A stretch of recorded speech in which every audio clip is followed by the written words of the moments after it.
Let's talk about Thailand's new marijuana laws due out next month. Because if you don't know what they are, you could end up in prison. I said, are you gonna be my girl? Let's talk about what's happening and why.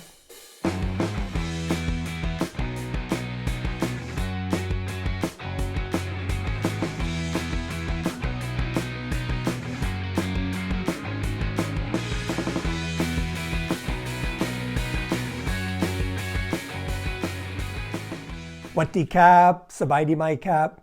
Hey, before I start talking about cannabis and the new laws, I want to give you a Thai lesson, a one-word Thai lesson, because I just learned something really cool just yesterday. And if you're like me, if you either live in Thailand or you're coming to Thailand and you want to know at least some basic Thai, like how to say hello, which is Sawatdee, Sawatdee cap if you're a man, Sawatdee ka if you're a woman. Well, just yesterday, my girlfriend Joy, who you know if you follow my channel, there she is there and there. Well, she said, you know what, Tirak? We Thais don't really say Sawatdee. We just say Watdee. And that's the first I've ever heard that. Basically, Sawatdee, I guess, is hello. And Watdee is like the equivalent in English of like, hi. So it's the difference between hello, John, and hi, John. Hey, John. So, of course, you know, we all want to sound as Thai as we can. So I'm never going to say Sawatdee again. Not that it's wrong, but it's just kind of cool to say it more like Thais. So, hey, I bet for the rest of your life, you're going to use that when you speak Thai. And you've got to think of Joy and me. And I think to thank us, you could at least subscribe and like and share and all that kind of stuff. Is that a fair deal? Anyway, let's talk about cannabis. So in June of 2022, Thailand literally shocked the world by decriminalizing cannabis, marijuana. It's important to note they didn't specifically legalize it. There's a difference. They basically just took cannabis off the prohibited narcotics list. So they decriminalized it. And let's put it in context, because that may not sound like a very big deal to people that live in the United States, where many states have done that, or I think Canada has, Amsterdam, places like that. But in Asia, marijuana crimes remain a very serious crime. You can go to prison for a long time. Some countries even have the death penalty for marijuana crimes. So for Thailand to come out and completely decriminalize it was huge news. So a little bit of history. The Thai government, the National Assembly, the lawmaking body, never intended to really completely decriminalize it to allow both medical and recreational usage. What happened was that they made the change, but then they could not agree in the legislature regarding exactly what the new laws would be. In Thailand, there's more than a dozen different political parties. And right now in the National Assembly, there's, I think, 10 different political parties. So to get a coalition to agree on things, it's not like the US, for example, with Republicans and Democrats. They've got 10 parties. So they really need a coalition to get things done, and they couldn't reach an agreement. So basically, there was virtually no laws regarding this, except for the fact they did say that there would be a 25,000 baht fine for public usage of marijuana. That was going to remain illegal. And you needed a license to sell it or to commercially grow it. So immediately, marijuana shops opened up all over Thailand. In fact, right now there's about 6,500. And just to put that in perspective, Thailand is a little bit bigger geographically than California, to give you a rough idea of its size. And you know how in the United States, we've got like a McDonald's on every corner, it seems like. So if you take all the McDonald's in California, and you take all the Burger Kings in California, and you take all the Kentucky Fried Chickens in California, and you added them all up, that would be about 1/3 of all the marijuana shops that are all over Thailand. I mean, they are literally everywhere. So Thailand found itself in a little bit of a conundrum, because on the good side, remember this was just post-COVID, and there was a lot of vacant real estate because a lot of places all over the world went out of business during COVID. So here's a new industry taking up 6,500 storefronts that might otherwise be vacant. So helping to prop up the real estate industry. And it created jobs for people that might otherwise not be working. And it increased tourism. That's great for the country. And it gave a tax base in terms of taxing marijuana sales. Also great for the country. Well, from the Thai government perspectives, no, it wasn't, because Thailand is a really conservative country, and you don't realize that unless you live in Thailand. I think from the outside, people see Thailand as kind of a wild place. They think about, all these red light districts where, there's just tons of women making themselves easily available, Bangkok and Pattaya, places like that. And technically, prostitution is illegal in Thailand. It's just not really necessarily strictly enforced. But the reality is, you learn when you're here, Thailand is a very conservative Buddhist country. For example, just in the style of dress, you're not going to see women dressing like where I grew up in Southern California with, scanty little tops and mini skirts and stuff like that. I mean, the only people you see dressed like that in Thailand is foreigners or the red light districts. It's very, very conservative, and it's politically that way as well. So a lot of people, especially older people, weren't thrilled with all these marijuana shops and suddenly what was illegal before being illegal. And another issue is that Thailand didn't really like the reputation of becoming a drug destination country.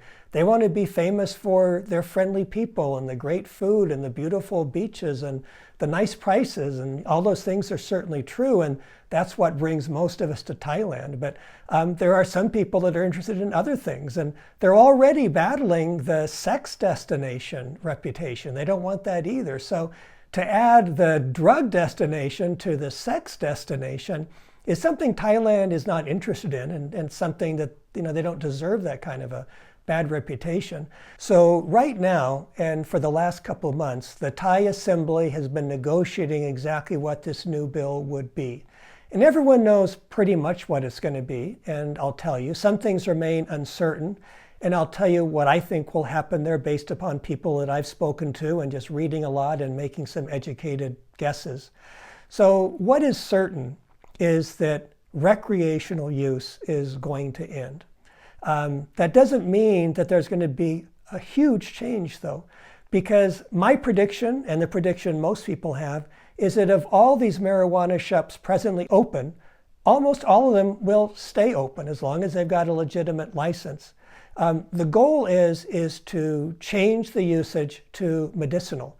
And here's a real key thing that people quite often kind of gloss over when they read about this. The Thai translation and the wording that they use typically when they talk about this, I'm talking about what the lawmakers say, is they don't just say medicinal, they say medicinal and health uses. So that really broadens the perspective. So what is anticipated to happen is all these stores are going to stay open, but you will require a doctor's prescription. Now, a lot of these places, especially the larger stores, are going to have a doctor present right in the store. And it's also anticipated that the guidelines to get a prescription for marijuana are not going to be extremely strict. In other words, if a person goes in and says, I've got a headache, I've got some sleep issues, I've got backaches, I've got some anxiety, things that cannabis have been traditionally prescribed for using, then it's very likely that person is going to be getting their cannabis prescription. So it's just a different step that people are going to be going through. One thing that I think the Thai government will do to both make this easier to get a prescription and also open up more job opportunities is that they won't just require that the prescription be from a traditional medical doctor. In Thailand, they have doctors of what is called Thai traditional medicine, which is still thought of as a doctor, but it requires less years of education in terms of training. So Thai traditional medicine has always been pushed by the government, and there's kind of some frustration seen by the fact that although traditional Thai people know about the theory of Thai traditional medicine, they really don't practice it. They don't really know what these recipes are for doing these things. So if they can incorporate these doctors of Thai traditional medicine and let them be some of the prescribing physicians, it will assist that profession as well. To discourage non-medicinal use, it appears they're going to be ramping up the penalty from the present 25,000 baht to 60,000 baht, and the possibility of up to 1 year in prison. And the penalty for commercially growing cannabis without a proper license is going to be even stricter. That's going to be a 1 to 3 year prison sentence with a fine of 20,000 baht to 300,000 baht.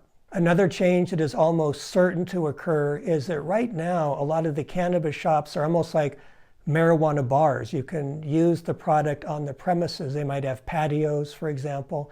But the change is going to be that that is no longer permitted. It's going to be strictly sales, and use has to be in your own private dwelling. So I'm filming this in late February 2024, and these new changes should be coming up right away in March or April, so we'll know exactly what they are. For the average marijuana user, I don't think you're going to see much of a difference. It's still going to be available for you with any kind of excuse to use it. You will have an extra cost to get that prescription, so that will affect the price that you're paying overall. I think tourism will still flourish based upon this, because other areas like Amsterdam, famous for open use of cannabis, is actually trying to restrict it. So that's going to benefit Thailand. I think what you'll see the government really crack down on is public usage of marijuana, just flaunting the laws, or shops that allow smoking on the premises. I think that's going to be very strictly enforced. But the rest, I think it's going to be pretty much the same as is. And for your own safety, let me tell you that under the current law, and I'm sure even more so under the new law, importing cannabis, even in small amounts, or exporting cannabis is strictly illegal. So don't think that because you're coming from a country that allows it legally and you're going to a country that at least as present allows it, that that would be legal. It's not. And they do even right now take importing and exporting, even in small amounts, quite seriously. So be careful. All right, that's it for the subject of cannabis. If you're new to the channel, I hope you check out some of our other videos. A lot of what we do is informational like this, but Joy and I like to get out, especially around our home base of Chiang Mai and other cities in Thailand as well, and tell you about living here, retiring here, taking trips to various places. So at the end of this video, I'll give you a little tidbit of some of those videos, and I hope that you'll check them out. And we hope to see you again. Until then, Sawatdee. Just loving